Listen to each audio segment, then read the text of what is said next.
All right. Good morning, everyone, and thank you for joining us for another Market Street live event.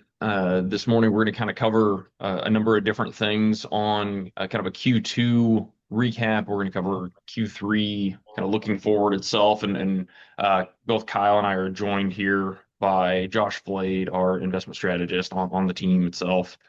And we're excited to be able to have everyone join. We appreciate the flexibility on getting this rescheduled from last week.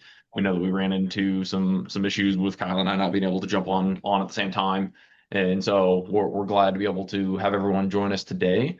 And we'll get started and try to keep this under an hour. As you know, Kyle and I tend to have an issue sometimes doing that, but having a third party join us on a part of the conversation, we'll try to kind of speed through everything there. A quick reminder as we go through the slides themselves is that everything that you see today is designed to be just education and kind of our opinions. It's not necessarily designed to be considered investment advice. And if you have questions about how that applies to you or your portfolio or your financial plan, please reach out to your Market Street advisor. Quick highlight of everyone that's going to be on the discussion today. You know, myself, Aaron Williams, I'm a partner and a senior financial planner here, joined with Kyle Thompson here on the desk, another partner and senior financial planner. And then Josh Flade is joining us today as our senior investment specialist. And so Josh being a CFA, portfolio design and kind of understanding the macroeconomic implications on portfolios is really kind of his specialty. And so when we're talking about what we've seen across first half of the year so far, what we're looking at from an economic update, we really value the conversations that we get to have with Josh and wanted him to be able to jump on and kind of present some of this information to our client base. So we're going to talk through a number of different things today, kind of setting the stage. We'll start with looking back at what happened in Q2 of 2026. We were just chatting right before jumping on here. It feels like we've lived half a decade in terms of all the different adjustments and swings that we've seen within the markets. I mean, even in the last couple of days overall. We'll talk through kind of an economic update. What are we seeing with some of the data overall from a macroeconomic picture? What has happened within both equities and fixed income, and kind of how does that economic update influence kind of what we're anticipating there?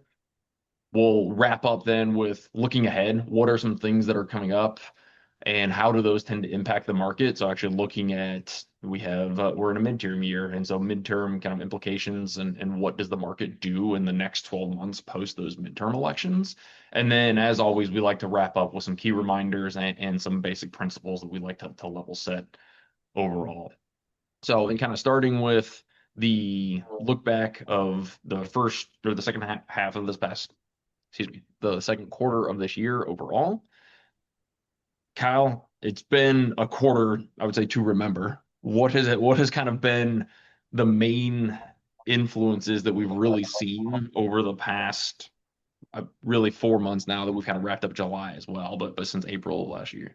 Yeah, so welcome everybody. I'm gonna hit a lot of these things really quick. We've got a very heavy slide deck. More than we wanted, we cut, and we still have too many slides. So we're gonna hit through these pretty quick. I do want to just kind of talk really quickly about what we saw in Q2, and I mean, even we've seen a lot of volatility as we've started Q3 too. But really, we came off the lows coming out of Q1 on the new war fears that were kind of there between the U.S. Iranian conflict. We had inflation climbing, some energy, sharp rises in that space. So that all kind of led to a down Q1. And then we were really led out of that with just the continued AI boom as we went through second quarter. So, big things that we're going to touch on this is just, what Q2 looked like, where inflation stands now. We're going to spend a little bit of time just on the Federal Reserve. Expectations have clearly shifted there from where it was, almost guaranteed rate cuts to you're already hearing some potential rumors about hikes. Obviously, we still have geopolitical risk swirling out there, and obviously you can't miss the AI spending boom. Everything that's happening there. The question is, what inning are we in? I think all of us on this call still believes we're in the very early innings on that. And then, least but not last, there was also an enormous IPO in SpaceX that happened back in June. So we had that happen as well, which really kind of sets the stage for where we go from here. So before we do that, we thought we would touch really quick on just SpaceX. We got a lot of questions from clients on this. Leading up to the IPO, clients wanting to get in on the IPO price. A lot of reasons why that just doesn't happen for retail investors. Most of that all happens on the secondary market where the company's already been subscribed to through the investment banks, et cetera. It launches, starts trading on the secondary. We saw a huge run up in the first couple days. And kind of as we expected and documented, we've seen a pretty sharp reversal off of that. What this chart here is showing is just the average of kind of 1 year path of how IPOs perform, the 10 largest IPOs by size over the 12 months after they go. To no surprise, SpaceX is kind of on that same march. In fact, it's a little bit below how the trend line has been. And I think most of us on this call would argue that we think it's got further to fall. Big thing that's driving that is you've got a lot of shares and float coming online here as you know new shares start to open up. You got insiders lockup starting to come online too, where that's going to free up more. And then obviously a year from now, you've got Elon's ability to start selling as well, which is just a massive amount of the share ownership. So it's been an interesting ride. We'll continue to monitor this, and we're talking to a lot of the clients who have had questions on this. So with that being said, Josh, thanks for joining us again. It's great to have you here. I wanted to just do a quick segue into the economic update. And I thought it would be good just to set the stage for you really quick, because I know you've got a lot of slides to touch on. I wanted to first just start and talk about just the economic backdrop we've had and the headwinds really since COVID. I think if we go back to 2020 and I told you the world shut down, literally the world shut down from COVID. 2022, we had our first war with Russia, Ukraine. We had European energy shock, the energy peak here. We had the fastest rate hike we've seen in 40 years. We had inflation peak in June of 22. In 23, we had regional banking crisis. We had the second war, which was the Israel-Hamas war, and then we started having the AI boom kick off. We had treasuries peak again. 24, we had kind of the yen carry trade unwind take place. 25, we had Liberation Day tariffs, everything that we know about that. And then 26, we've got a new war that's kind of taken place and renewed inflation fears. And through all this, I think if I would have thrown that at you, you probably would, or the average investor would say, man, market's got to be down 30, 40, maybe even 50%. And we're sitting here today at all-time highs, which is a very different narrative than even where we were a week ago when we had the Nasdaq in correction territory and the S&P was, down close to 4% from its all-time high. All that's kind of reversed, and here we are again setting at all-time highs with really very strong economic data and companies' earnings that continue to grow. So how do you unpack that? How do you explain that to us and take us kind of through the economic update that helps unpack some of this? Yeah, I mean, I think the markets they can be irrational for short periods of time, but over longer periods of time, markets are very rational in the sense that even though you have all of this noise going on around the world, at the end of the day, what the markets care about over the long run is, are these companies profitable? Are they generating cash flow? And if the companies are profitable and they're growing those profits and they're generating more cash flow, then people will want to own those companies. And I think that's what you're seeing is that despite all the noise, and even if we just focus, and I know we've talked about this, like if you just look at the first half of this year, and if somebody were to tell me, would have gone back in time, told me Jan 1 that we would be having this war in Iran, that we would see oil prices spiking to $120 a barrel, like all of these things that we've seen, I would have guessed that the markets would probably be down about 10%. And we're sitting at the exact opposite. Markets are up broadly about 10%. And so it's just the reality is that there can be a lot of noise and there can be a lot of things going on around the world. But as long as earnings growth is healthy and as long as margins are healthy and companies are generating cash flow, the markets kind of look through that over the long run. Yeah. Yeah. Yeah. Thanks for unpacking that, Josh. So let's kind of start diving into some of the data that kind of indicates some of the strength that we're seeing from an economic perspective. And I can give you the host if you want to be able to click through things. If not, let me know, and I can also click through some of these.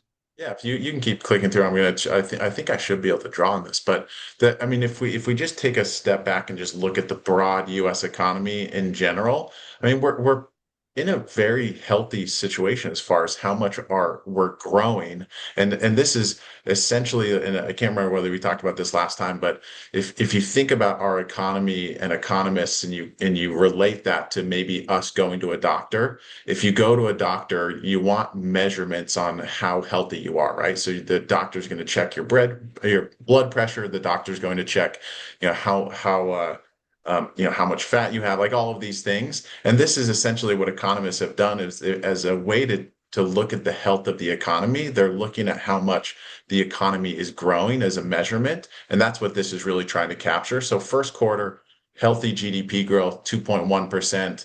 Second quarter came in a little bit lower than expectations at 1.5%. But if you look and you kind of unpack what were the drivers of some of the weakness there, you saw net exports being one of those. And so even if we would, and that's a very temporary thing. So if we would have stripped out net exports, if we would have stripped out some of the change in private inventories that historically have not been significant, we would have seen GDP growth, north of 2%. And and so overall, we're just seeing a relatively healthy economy that's really being driven. If you look at the biggest driver here, you see that in blue consumption. That's just people going out there spending money. And so that's a healthy economy that we're in. And we think that is looking like it's going to continue through the rest of this year. Yeah, Kyle and I've often talked about the idea that we're very much a consumer driven economy overall, and so when consumers show up in the U.S., because it's the one thing that we know how to do, it's to spend. We spend when we're happy, we spend when we're sad, and that's continuing to drive the economy, especially here in this last quarter. Absolutely. And looking, this is some interesting data. So this is from the Atlanta Fed.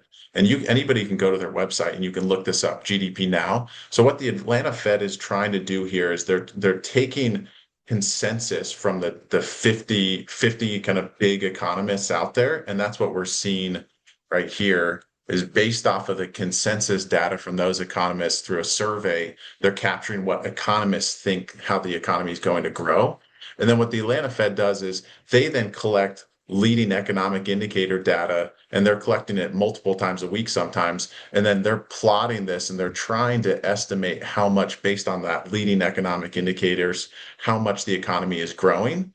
And so we can see here, I wouldn't put too much stock into this. We're very early into the quarter, but at least if you look at where consensus is around 2% is the expectation for GDP growth in third quarter. And we'll see as time goes on what the leading economic indicators are pointing to. But all things being equal, for an economy, for perspective, for an economy our size, which is the largest economy in the world, growing at a 2% is that's a very healthy growth rate. So I think that's something to remind ourselves that sometimes we look at like a 2% number and it's just like, oh, it doesn't seem that high. It's a very healthy growth rate for an economy our size.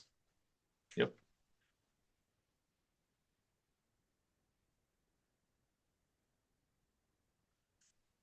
All right. How do you see that playing out right now, Josh, when it comes to the payroll side of everything, when it comes to unemployment claims and what we're seeing with new jobs overall? Yeah, and this is kind of now we looked at GDP growth and how the economy is growing. Now pivoting towards employment and employees, we have a number of charts around here. The chart, I think one thing I'd point out is obviously coming out of COVID, we had all those layoffs, we had all those people looking for jobs, and then so we saw post-COVID massive increases in employment, people finding jobs. And then we saw some softness last year, which is not too uncharacteristic when you've seen so much growth in the previous handful of years. But I think the thing that I like to point out is that, and we have this on this next chart, and we can dig into this a little bit more, but after this period of softness, we started seeing employment picking back up. So all things being equal, I think the employment picture remains relatively healthy. We're starting to see better employment numbers. And if we look over here on this right-hand side, I like this because it gives us a snapshot over the last 30 years. So wage growth average over the last 30 years, 3.4%. Unemployment rate over the last 30 years average about 5.5%. So if we look at where we're at right now, 3.4%, we're right at the 30-year average for wage growth. And if you look at the unemployment rate, we're at 4.2%. So we're quite a bit lower than the 30-year average. So if we look at some of these data points and compare it with historical levels, wage growth is on par with long-term averages, and unemployment rate is quite a bit lower than the long-term average. So just data points that point to the employment picture being relatively healthy. Yeah, and that when you break that down from a sector perspective, we're often kind of seeing the same. We're not really seeing outside of a bit of some more layoffs starting to occur kind of in the technology sector, but it's even better than it was in Q1 earlier this year. We saw a larger amount of those. What have you kind of been seeing when you take a look at the job creation overall? We kind of had the narrative coming into 2026 that with AI that we would expect to see swaths of layoffs across the board, and that really just hasn't been the case so far this year. Yeah, and this is really, and we could spend a minute unpacking this a little bit because there's a lot more data coming out, and by data being, PhD kind of research looking into AI and how AI is impacting jobs. And what they're seeing is it's not impacting jobs as much as you would expect, is at least what the data is showing, and that you're starting to see AI, and I think both of you can speak to this, is AI is being implemented and it's helping people be more efficient. It's helping people accomplish more. And it is not necessarily, though, just completely taking over a job. Now, this could change over the next 10 years as AI evolves and as it becomes more advanced and as it can do more things. But it's kind of like an application that sits on top of everything at this point that's just helping be more efficient, be a little bit more effective as a worker rather than completely. Now, there obviously are some exceptions to this, but rather than completely taking over people's jobs. Yeah. And the one thing I thought that's interesting that I know we've talked about this, but if you look at some of this data over last year, and you can see that healthcare really was the major employment factor that really helped support the employment picture last year. This year, we're starting to see a lot more breadth. So if you look at first quarter, we look at second quarter, we're starting to see some more breadth as far as jobs being added across, business, finance, and other services, leisure and hospitality. That we're just seeing a little bit more breadth, which is, I think, healthier. It's a better picture than what we saw last year, where you saw just really one sector really drive a lot of the jobs growth. And so that I think is also good. It's good to see that. Yeah, we often talk about diversification within a portfolio, but when it comes to taking a snapshot of how the health of an economy is, diversification across a number of different sectors tends to add to that argument that things continue to look really strong. Yeah, it tells you that people are feeling more comfortable with what's going on, and therefore they're willing to start doing some more hiring. I think there's a hesitancy to hire last year because of all the AI talk and just not knowing where everything would land. And I think people are realizing that you still need people in to work at the end of the day.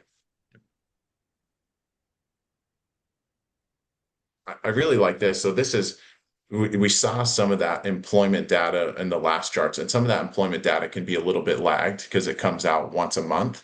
This data comes out once a week. And so it's a little bit more kind of a better pulse on what's actually happening right now. So that's why I know we like to look at this data as a team. There's two data points here. There's initial jobless claims, and then there's continued jobless claims. So what are we trying to look at? We're trying to just see, as far as on a weekly basis, are we seeing a massive spike in people making initial jobless claims? And if you look back historically, just to provide a little context, if you go and you look back, even if you look back pre-COVID, initial claims anywhere within between the range of 200,000 to 250,000 is very normal. So what does this tell me right now as I look at this chart is that as long as we're staying in this range, we're in a very normal jobs or an employment market. So we're not seeing massive deterioration of of the jobs market, meaning that there's a significant increase in initial claims. And then the same story for continued claims. These are just people who have made an initial claim and then continue to make a claim. We saw this rise, a little bit, but now we've seen it come back down and anywhere kind of in this 1.7 to 1.8 million range is also, if you look at data from pre-COVID, is very normal. So we did see some weakness in the jobs market, which was not too unexpected because I think things got a little bit too heated in the jobs market post-COVID. But now we've started to see it normalize, and so just some more recent data that's pointing to we're just not seeing a big deterioration in the employment numbers. Yeah, I completely agree with you. I think that that's kind of helped to highlight again some strength. And we all probably collectively know individuals who have gone through maybe some jobless claims or a period of time where they're looking for work, but this is kind of on an aggregate scale. When we're looking at everything, it's kind of continuing to highlight that people are finding jobs as you see the continued go down and kind of diverge a little bit from the initial claims overall. And we'll see with the spike, how does that continue to happen in the influence in future weeks overall, if those continued claims continue on a downward trajectory or start to tick up some. So, Josh, I think you did a great job of just highlighting, look, overall economy from a growth perspective looks positive. Labor market, which is another huge driver, relatively speaking, looks to be solid footing in a good spot, which kind of drives us back to one of the most important aspects of our economy is how does the consumer look? Consumer very much drives where we go from here. And there's kind of a lot of noise on this, but I think, you can boil this down pretty simply. The left-hand side of this chart really looks at just consumer balance sheet. And, what we've seen is asset side has dramatically exploded post-COVID. So if you are an investor, a citizen that owns assets, it's pretty safe to say that you are better off today than you were pre-COVID. On the flip side, we want to be and certainly acknowledge if you don't own assets and you've been burdened with debt or liabilities, it's been way more expensive for you and harder to make ends meet. But when we look at the balance sheet, right, our assets from a consumer standpoint in aggregate relative to liabilities, balance sheet looks very, very good. Up at the top, kind of right, what this is showing, and probably more important than the bottom right, is this is just kind of showing out of the household disposable income, what is the percent that is being used to cover debt payments? And, obviously during COVID, we got very, very low. People just weren't buying things because the world was shut down, but we also had this huge stimulus of money that got pumped into the economy. So rightfully, as you would expect, we have raised off those levels, but from an historical perspective, the consumer still looks very strong from a percent of overall household debt on a service ratio. The bottom really looks more at just delinquencies. We saw some spikes start to go up a little bit last year in 25, in particular, some student loan late payments. But everything else more just kind of what I would say found its trend line again coming out of COVID. We kind of stabilized. Yes, we went up, but we've kind of seen everything go up post-COVID. But no real shocks to the system. And really, as we've moved into this year, we've seen that remain relatively stable. Something else we look at a lot, and this has been one of those kind of, I'll call it an inverse correlation, right, to what we typically see is, typically when we see, you know, a strong market on multiple fronts. Economic data looks pretty good, job market looks pretty good. We see consumer sentiment be stronger. And we've seen the inverse of this for some time now. And why is this happening? I mean, I think what this is telling us on the surface is the consumer doesn't feel as good as maybe the data tells them they should. But I also think this is being influenced a lot by social media, talking heads, media to some degree. But I think it's more the social aspect for the younger generation, and I'm not discounting this generation coming in today has challenges that my generation, baby boomer generation, et cetera, did not, just in terms of buying pressures.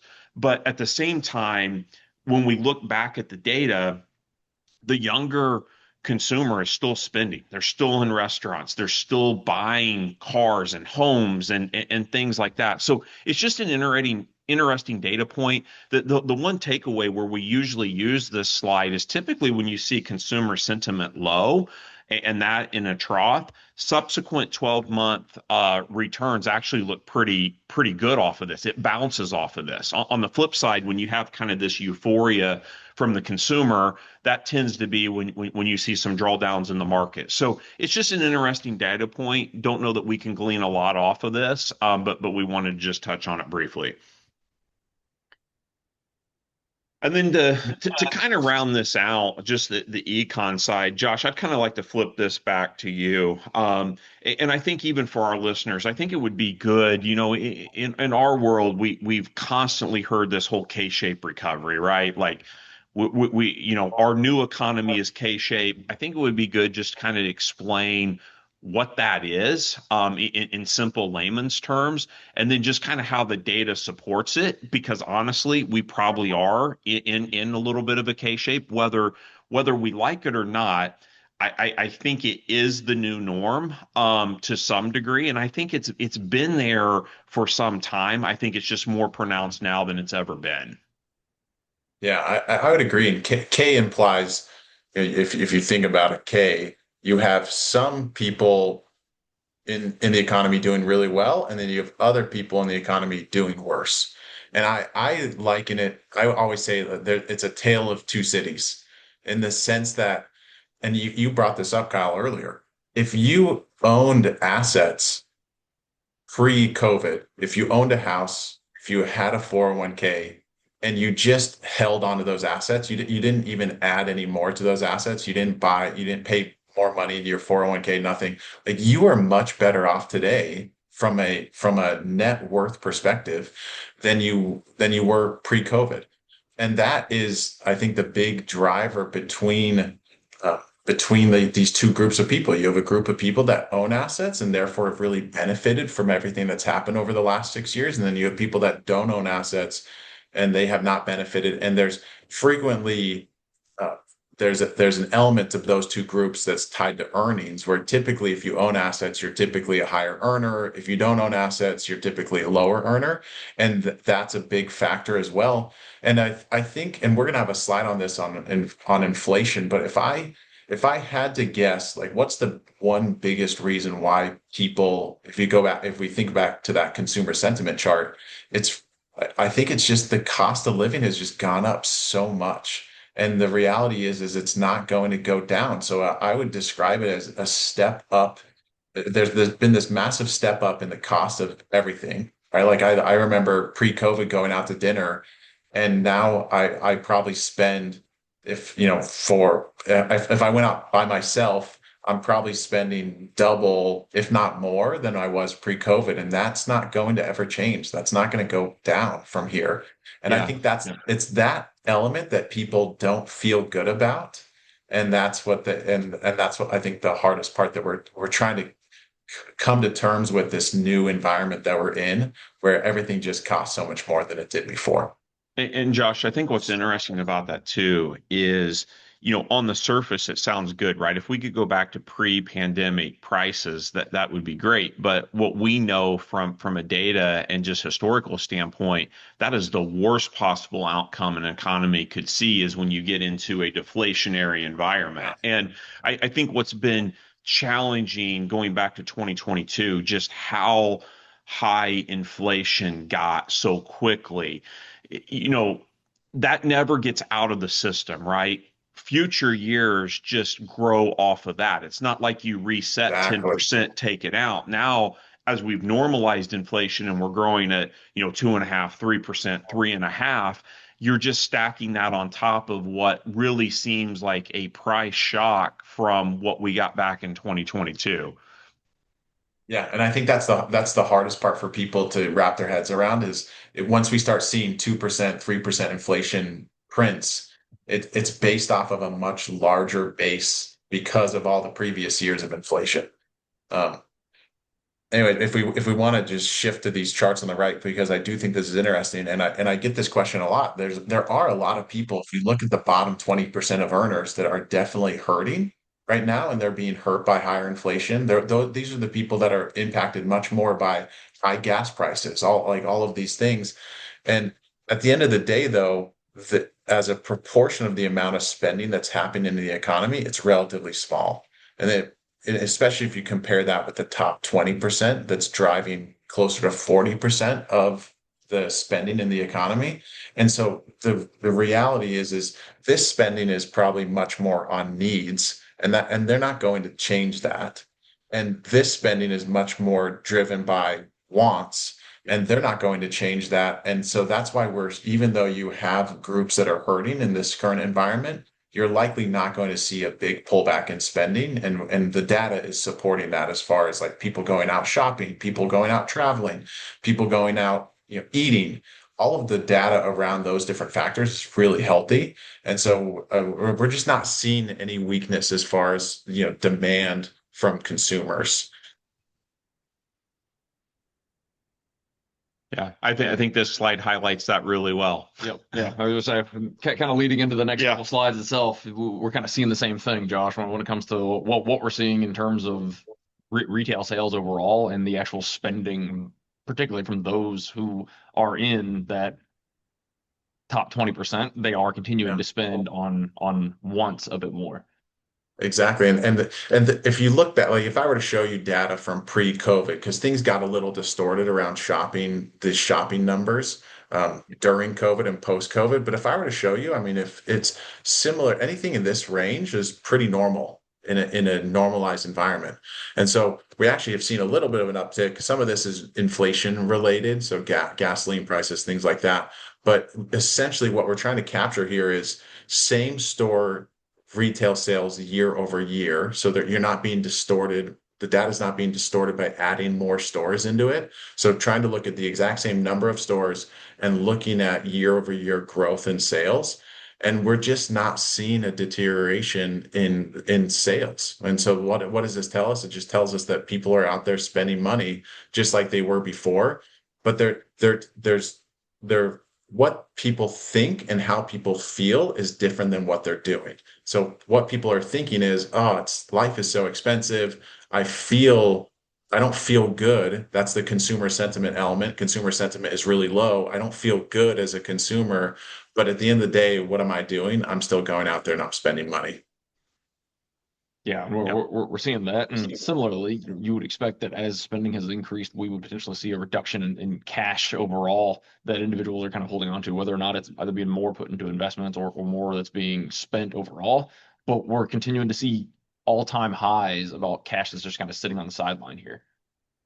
Exactly. So this is money market data. So this isn't even doesn't capture deposit accounts at banks or things like that. I mean, and what's crazy is this is post-COVID. So if you think about how much money was injected into the system in 2020, obviously there was more money injected in 2021, but we went from close to, this is almost touching 5 trillion to now over 8 trillion of cash just sitting in money market accounts. And this is trillions, right? Like we're not talking billions, this is trillions of dollars. There's just significant amounts of cash just sitting on the sidelines in money market accounts right now. Yeah, and Josh, we haven't talked about this. I'm just curious if you have any thoughts on this and kind of where this has come from. I don't know if this is, some baby boomers that have sold stuff. Is just, we've as we went through pockets of volatility, is it we just moved more assets over to this? Is it, hey, we finally were starting to get paid for cash when that just didn't exist for a long period of time? And I guess my question is, this seems like this could be a tailwind for the markets, right? I mean, that is such an absorbent amount of money. Do we think this is just a new norm where we set on this, or do you think this gets redeployed back in at some point? I think there's a little bit of both. I think that there is an element that gets redeployed if we do see things get cheap. And I think you hit it on the head. I think there's because some of this money is individuals' money, some of this money is corporate balance sheet money that are sitting in money market accounts. And you hit this on the head as long as interest rates stay relatively higher. If I can get a 3.5% return or by taking no risk and sitting in a money market account. As a corporation, I'll probably just sit on that cash there. And as an individual, especially back when if we go back to this period of time where interest rates, you were getting like 5%. I mean, this trajectory Yeah. really changed as interest rates started to climb. And so there's a high correlation there. So as interest rates started climbing, you could get a 5% return by just sitting on cash in a money market. Without taking any risk, that looks relatively attractive. Yeah. Now we're starting to see interest rates come down, and now I'm getting closer to 3.5%, not quite as attractive as 5%. So I think if we see that come down anymore, I think people will start saying to themselves, is this really worth it? Am I really getting compensated? And I think that you could see money move around and start going to other assets in that environment. Yeah, I think that's a great point, Josh, because it was a situation where you could take no risk and still get a fairly decent return on your cash. And we're finally starting to see that yield curve kind of normalize. We've got a slide on that here shortly, where you're being compensated by taking on a little bit more of that duration risk with holding your dollars somewhere else for a little bit longer.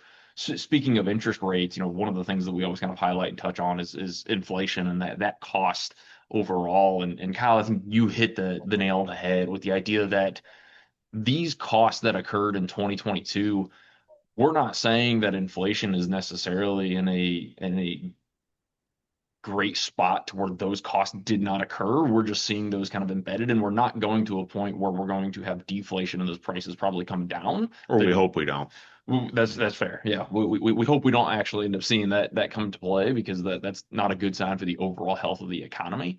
But it does mean that those prices at the gas pump, those prices at the grocery store did increase, and those are kind of the new norm. We're just talking about the growth in those asset class or those costs slowing down a little bit. They're not increasing at the same rate that they were in 2022. We did see some inflation spike, though, a little bit here in the first half of the year. And a lot of that was driven by energy. We hadn't seen kind of the energy spikes since 2022, and that has kind of gone up and carried the interest rate, the cost and the inflation for energy for individuals, whereas food at home hadn't increased quite as much overall. Your typical increases that carry a lot of the inflation costs, dining and shelter, those have been at about normalized levels for the last couple of years. But this energy spike has really kind of pushed core inflation up. And Josh, one of the questions that I always have here is, how is that going to influence the Fed's decision? And what are they looking at when it comes to inflation rates? We had a new Fed chair join us, and the expectations was, hey, we're going to be looking at interest rate cuts, but that may not necessarily be the case. And can you speak to the idea of this influence from inflation here? And then I know the next slide we'll talk through expectations. Yeah, absolutely. And just to remind everybody, the Fed has a dual mandate. What are the two things they want? They want steady prices, and they want, or I should say, yeah, stable prices, and they want full employment. So we've already talked about employment, right? And they typically measure that by using the unemployment number. And the reality is 4.2% is a very healthy unemployment number. In fact, it's probably a touch too healthy. I think you would almost want it to be closer to 5%, just so there's enough friction in the employment picture to allow people to leave their jobs and find new jobs. So it's almost too healthy.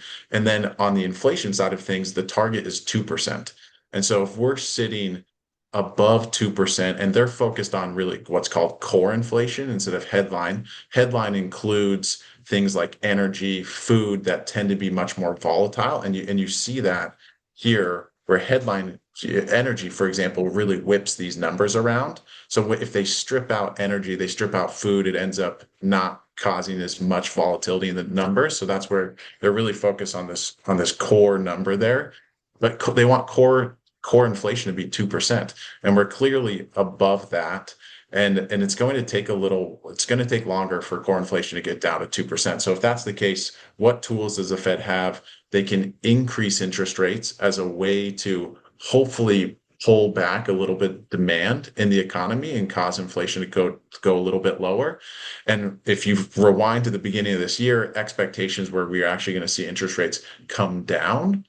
And now we're seeing the exact opposite, where now expectations are interest rates are going to come back up.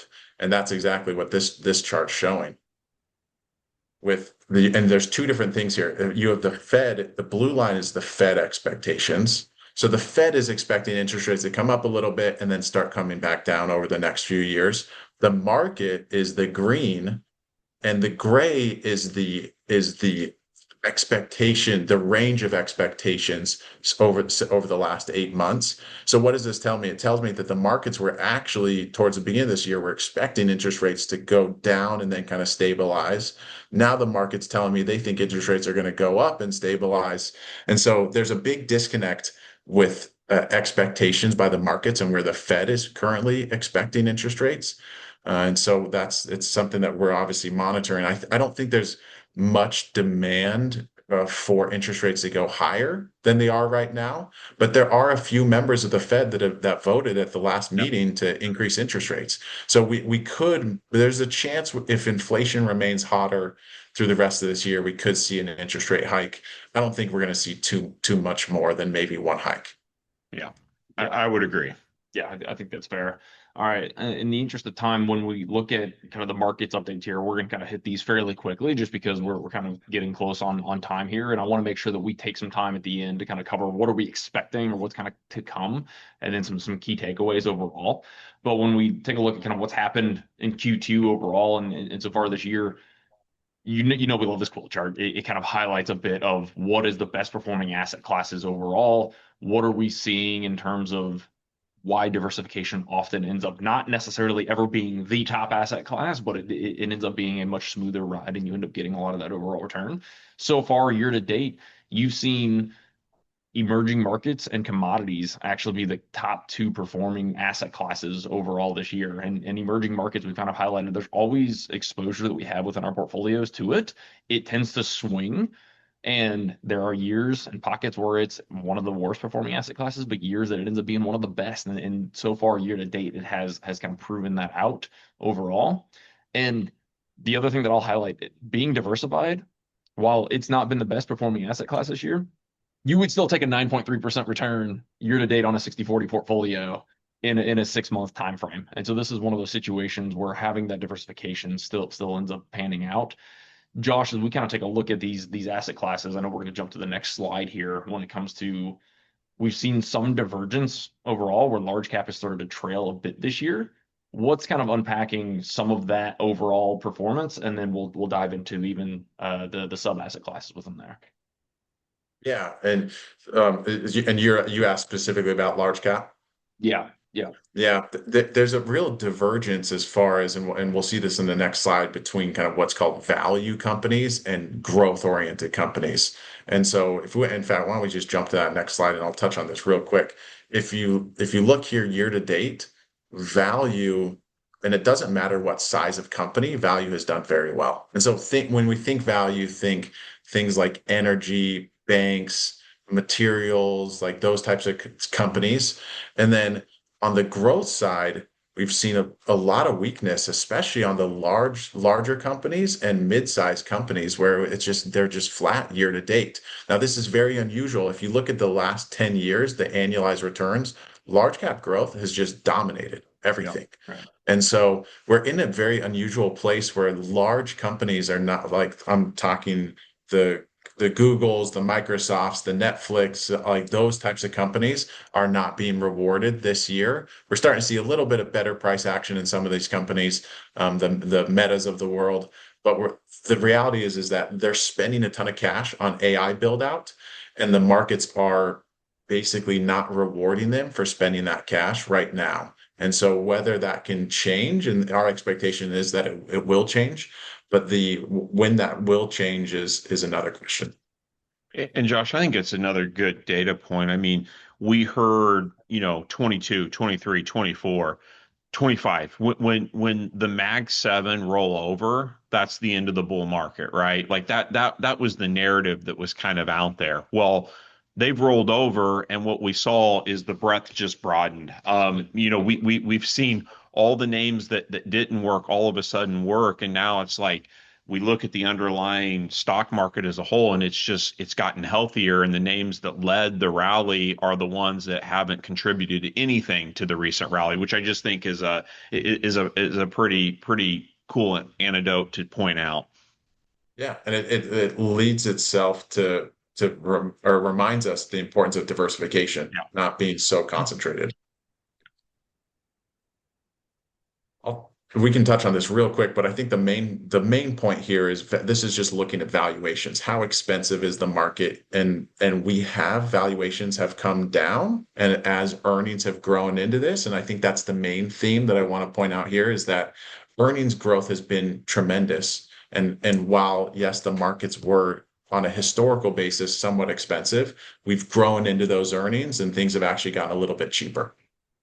Yeah, and that's one of those things to your point previously with how much concentration that occurred in the Mag 7. We saw the valuations really kind of Yeah. spike here, but you haven't seen that correction here where the lag in that performance in most of the portfolios because we're diversified. And you've seen the rest of the 493 kind of the S&P 500 carry some of that overall performance. So you're getting at what I would consider a more healthy overall market of that diversification kind of winning out. And while you've seen a lag in the large cap growth, it has been picked up with the performance of the remaining portion of the S&P 500, even though valuations have kind of come down because those large names have ticked down a little bit. Yeah, and Josh, if I can just touch on that previous slide really quickly, because I don't feel like this gets talked about enough, and I'm just curious your thoughts. Like, it's really easy to say when PE ratios, and again, I don't know how much stock to put in PE ratios relative to historical going forward, because I think we're in a new era with the AI boom. So I think my personal belief is I think you're going to see PE ratios trend up from where we've historically been. But what I think is interesting is when prices are moving up, PE ratios are going up. It's easy for everybody to say, well, stock market's overvalued, everything's expensive. Now, I would argue we've actually seen the flip where earnings have driven PE ratios down because prices really haven't fallen. And nobody talks about that benefit. It's almost like it's all of a sudden PE ratios don't matter because, well, they've come in a little bit. That they're not these outlandish things, but yet I think there's a very positive undercurrent that's happened there just with the earnings support that it's been given. Absolutely. And the argument you can make is that things were a little expensive, but they were expensive for a reason. And that was because market expectations were growth was going to be really healthy, and earnings growth has been tremendously healthy. And that's actually what this slide is pointing to. If you look at 2026 forecast for earnings growth, we're talking 30%. I mean, we haven't seen this kind of earnings growth since kind of this post-COVID boom in earnings. And that was after a really bad bust in earnings. And expectations for the next couple of years is relatively high, 13, 14%.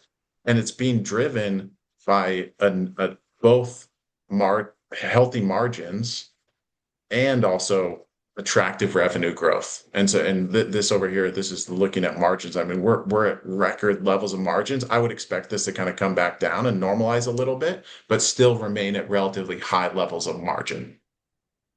Yeah, continue to highlight that overall growth. All right, let's shift real fast on fixed income and kind of the interest rates. Kyle, we finally started to see a little bit of some divergence between the long end of the yield curve and the short end of the yield Yeah. curve. So I'll be really quick here because we are getting tight on time. The top line, that's our yield curve today. It actually looks normal. It's upward sloping. We haven't seen this in some time. Even last year, as the yield curve normalized, we still had the front end still higher. We've got a normal yield curve. I think the question now that's made the markets a little jittery is every time the long end of the curve starts spiking, the question then is this going to slow the economy? Rates are going to go up, et cetera. Josh, you just want to talk about that briefly, just in the context of fixed income as a whole. I know fixed income is never really fun to talk about. I just think even if rates do move up from here, we've got a very different starting point than we did in 2022 when we got killed as rates moved up. You just don't see that. And I think the next slide highlights this. And Josh, if you just kind of take us through where our starting yields are across fixed income, this is just a very better picture. And I think, again, it supports diversification. You're getting paid Absolutely. to own some fixed income.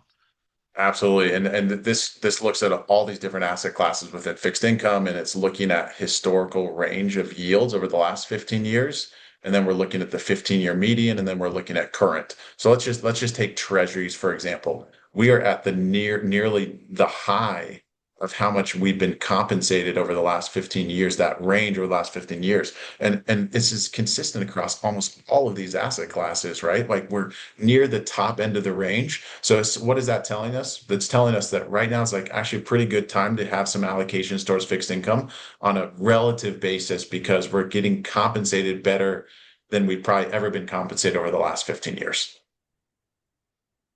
Yeah, let's put that into context real fast in terms of kind of forward-looking expectations. Josh, kind of unpack. We're actually seeing, and anybody who's a stats nerd knows that an R squared of 89% is a fantastic correlation to be able to kind of have. What do those higher yields that we just saw on the previous slide indicate what we should anticipate over the next 5 years? Yeah, and what this data is trying to show us are these dot plots where the JP Morgan, they looked at what the starting yield was of an investment, and then they went forward 5 years to see what the total return of that investment was. And they just find that in fixed income, it's highly correlated, right? Just to your point. So essentially, what is this telling us is that if our starting yield is 5%, and all these other times, all these other green times has been kind of that in that same area. And then you look at what the forward return was, we would expect that we'd have about a 5% annualized return over the next 5 years. So kind of a 25% return over those total return over those 5 years. So I just think we're in a pretty healthy spot for fixed income. Yeah. To your point, with that high of a correlation, we were sitting at the end of last month, 4.98% implies basically pretty dang close to that exact return. And so the correlation would imply that we should be expecting to see those kind of actual yields finally pay off overall. Okay, so let's kind of talk a little bit further about what's coming later this year. What should we anticipate when we kind of look at the next 12 months? Josh, how have the markets historically kind of reacted in years where we have midterm elections? We have that coming up later this year. And then how do the markets tend to respond in the 12 months after those midterm elections kind of resolve themselves? Yeah, so historically speaking, we can see this in this blue chart or this blue line. Historically, average midterm election year performance is relatively lower compared to all the other years. And so interesting that if the average is closer to like 5%, and you can see that typically there's kind of some weakness and then you see a rally. If the average is closer to 5%, we're clearly above the average this year. So we're having a better than average midterm election year. This next chart I think is interesting because it shows us if you look at 1 year return on average after midterm election years versus all the other years, after midterm election years, the average performance is pretty attractive, right? 15%, following probably years of weakness. So I just think this is another interesting data point to look towards, that we think that there's a reason, at least on a cyclical basis, to be somewhat excited about forward returns post the midterm elections. Yeah, completely agree. And when we're kind of unpacking that, one of the things that we always kind of talk about is, and Kyle, you listed this off for looking at the last 6 years. What are some of the main like geopolitical events that kind of we would expect to disrupt the market? And they do often have disruptions in a very short-term time frame. And one of those situations, in the last handful of years post-COVID was the Russian invasion of Ukraine. And that had actually a lag. It had a drawdown that occurred, but that drawdown actually occurred mostly because of the Fed's interest rate hikes, not necessarily because of that particular geopolitical event itself. And we're still in an ongoing conflict with Iran overall. But geopolitical events, while they grab a lot of headlines, while they make us feel concerned that we should have some reservations around investing in portfolios, we tend to actually see better 1 year returns than the average when it comes to following some of these conflicts overall. And I want to kind of take that and dive into just a couple of using that as a springboard to some key reminders for your portfolios, for anybody that's kind of tuning in on this. And the first one is volatility is the price of admission to getting into the greatest wealth building tool that we've seen in the history of the world. Yep. It is a diversified wealth building tool that, having exposure to the stock market, generates wealth across the majority of investors, unless you're being overly speculative. It does mean that we will see drawdowns each and every year, and we've already seen about a 10% drawdown this year itself. On average, you tend to see closer to about a 14% drawdown on any given year. And we do see those drawdowns. They hurt, but oftentimes by the end of the year, you end up with positive returns. And we're kind of on track currently to have that take place. And so maintaining that we expect volatility. Part of the reason that when you're in that retirement phase, fixed income exposure helps to kind of reduce and smooth out some of that volatility. Alts can help with that too. So if you have concerns about volatility overall, talking with your market share advisor about what's the best way to kind of curb some of it. But we know that we're going to have that volatility, but it is the price of admission that we have to have access to such a great wealth building tool. And then, Josh, do you want to kind of wrap us up with just a couple of final pieces here on why we should have that exposure to the stock market overall? Yeah, I always frame it from the perspective of, as long as you have a long enough time horizon, you don't want to take the risk of not taking enough risk. And so obviously large cap and small cap stocks are riskier, but you get so well compensated over the long run relative to corporate bonds, relative to cash. And so as long as you have a long enough time horizon, you should be risk on. There's like no doubt about it, but it's finding that balance between having the right amount of risk, which is why it's so important that, the team here, right? Aaron, Kyle, everybody else on the team does such a good job of trying to dial that in for everybody. Yep. And then oftentimes we run into, and we've shown this chart a number of times. We just talk about we're at market highs. The concern that always comes into play is I'm expecting the floor to kind of fall off. But when you take a look, you are better off investing if you have a long enough time horizon, 12 months or longer. You are better off investing at all-time highs than you are at any other point in time on a general basis. And it's because the following 12 months, the following 2 years, 3 years, 5 years tend to actually be better overall returns than at any other point within portfolios on an investment time frame. So All-time highs breed all-time highs. they beget all-time highs, absolutely. And so we believe the better approach is to maintain a disciplined asset allocation that is well diversified, look at regular rebalancing, and then always maintaining that long-term perspective. We know we're going to see volatility. We saw volatility last week. Yeah. We've seen a reversal of that already this year, or this week itself. It seems like we've lived 6 months in the last 10 days overall. And so avoiding the headlines, because oftentimes they can inflate our emotions. Let's focus on what we can control. And with that, we'd like to thank you for joining us. Josh, thanks for jumping on and kind of unpacking this. We really appreciate you being able to help us digest some of the economic indicators, what the market has done, and kind of what we're expecting. And Kyle, thanks for joining me on the desk. Yeah, no, thanks everyone for joining. As always, we've got a recording. We'll send that out, and we hope you have a great rest of your week.